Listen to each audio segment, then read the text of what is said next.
Well, what I can say is that, yes, this area is still very much sealed off by police, including armed police, around the tube station here at Parsons Green in West London. Now, there was an explosion, the police say, from an improvised explosive device, which took place shortly before 8:20 a.m. local time this morning, around 9:20 Paris time. We've just had an update from the National Health Service here in the UK. They're saying that a total of 22 people have now been taken to hospital. That's up from 18 previously. The majority of those believed to be suffering from flash burns, according to the Metropolitan Police. There are also reports, as yet I think unconfirmed, that the device was detonated by a timer.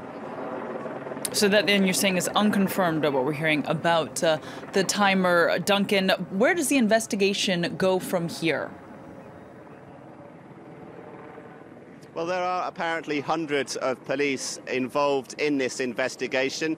That includes ordnance experts who are down on the tube at the moment, looking at the device on that train carriage, and also the various explosive fragments and the direction of the blast. A lot to piece together by those forensic experts. There will be a focus, of course, on the perpetrators.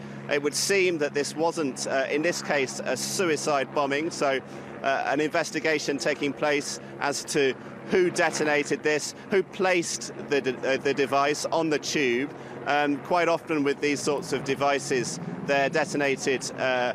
There's only a short time until detonation, so there is a working theory out there that the person who placed it would have got off the tube shortly before the detonation, and maybe a few stops before Parsons Green. So that will involve looking at lots of CCTV footage from the various District Line tube stations here in West London. Now, Duncan, you mentioned then the District Line. Of course, it is a major commuter artery there through central London.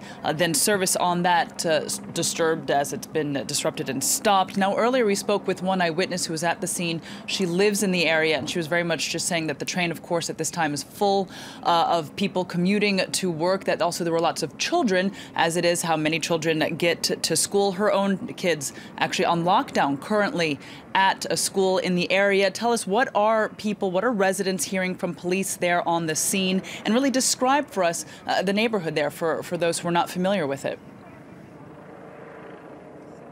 Well, this is West London. It's quite an affluent area, just close to Fulham, right by Fulham, in fact. There were a lot of people on this tube train. I did speak to one eyewitness who said she was on that tube carriage. She said that it'd been busy all week on the District Line. She was on her way into work. But this morning, the carriage was less full, less crammed than usual compared to the first 4 days of this week. Now, in terms of the police response, they have obviously locked down the area. There is a nursery near here, the Zebedee nursery, which was apparently occupied by police. Police went in there to lock the place down to secure the children who were in that nursery during the early stages of this incident. There were rumours initially that there was a knife man on the loose alongside the blast that took place, but that has been dismissed by the police. They say that that was a false alarm. So very much the centre of attention is on this tube carriage where the explosion took place.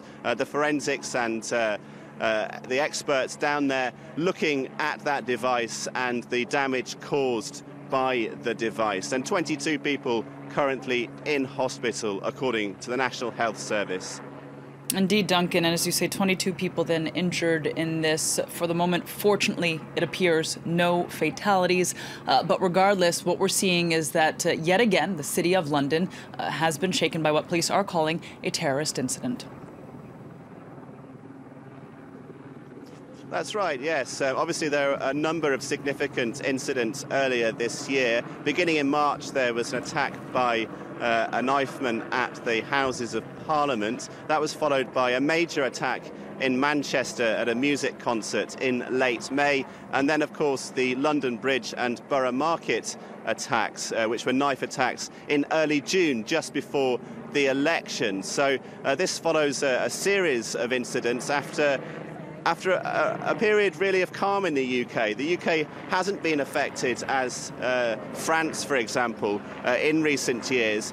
There was the 2005 tube bombings on the underground in July of 2005, which killed a lot of people. But really the incidents that took place earlier this year were the first significant ones for some time. And it's now, obviously, it's a situation now where people have come to expect this sort of thing to a degree. So no massive surprise that today's incident has taken place in a context where the threat level here in the UK, the official terror threat level, remains elevated.